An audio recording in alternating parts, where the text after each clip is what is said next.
मंडळी, स्वागत आहे तुमचं आपल्या यूट्यूब चॅनलवरती। तर मंडळी, बरेच जणांचे प्रश्न असतात, तर तुमच्या चॅनल देतो तुम्हाला की शेळ्यांसाठी चारा व्यवस्थापन हा बघा हे चालू आहे मुरघास। आणि अशा प्रकारे आमच्याकडं मुरघास भरतात। आम्ही भरपूर असा जवळपास 20 टनाचा स्टॉक करून ठेवणार आहोत, कारण की ज्यावेळेस आपल्याला चाऱ्याची कमतरता पडते त्यावेळेस आपल्याला चारा जागेवरतीच अवेलेबल असतो। तर अशा प्रकारे जर आपण चाऱ्याचं नियोजन केलं, शेळीपालन असो किंवा मेंढीपालन असो, चाऱ्याचं नियोजन हे आपण आधीच म्हणजे ज्या त्या सीझनमध्ये आपल्याला चारा अवेलेबल असतो त्या सीझनमध्येच आपण करून घ्यायला पाहिजे।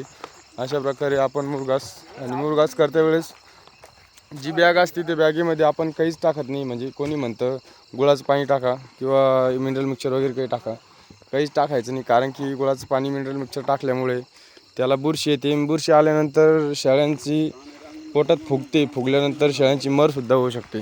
अशा प्रकारे बुरशीचं प्रमाण वाढतं आणि शेळ्यांची मरतूक होते। अशा प्रकारे चारा व्यवस्थापन करा। आणि आपल्या फार्मवरती तुम्हाला आपण दाखवतो की अशा प्रकारे आपण आपल्या शेळ्या ठेवलेल्या आहेत आणि त्यांना चारा मुबलक प्रमाणे चारासुद्धा मिळतो। आणि अशा प्रकारे चाऱ्याचं जर आपण व्यवस्थापन केलं तर शेळ्यांना चाऱ्याची कुठलीच कमतरता पडत नाही। आणि अशा प्रकारे आपल्या शेळ्या याची तब्येत एकदम जबरदस्त अशी राहू शकते।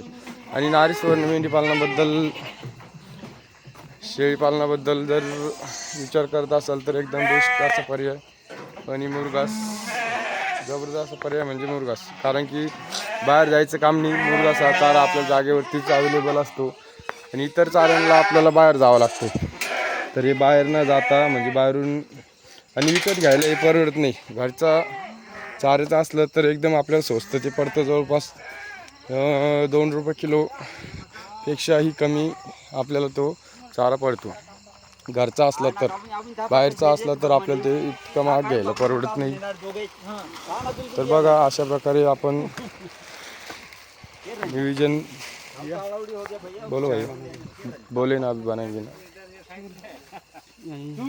हाँ वही लगाओ। आणि हे पूर्ण टीम म्हणजे पूर्ण अशी मुरघास आपल्याला करून देते। पलीकडे ते ट्रॅक्टर दिसत असेल तुम्हाला, ते मुरघासनी भरलेलं आहे, म्हणजे कुट्टीने भरलेलं आहे।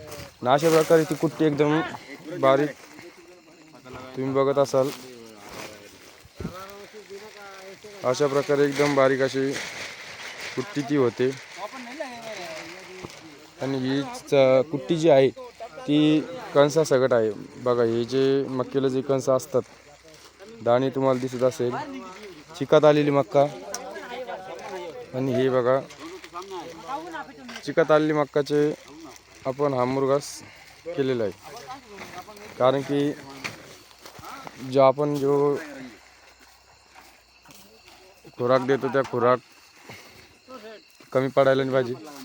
हाँ वही लगाओ ना, हाँ वायर को मैं उधर कर देता ना।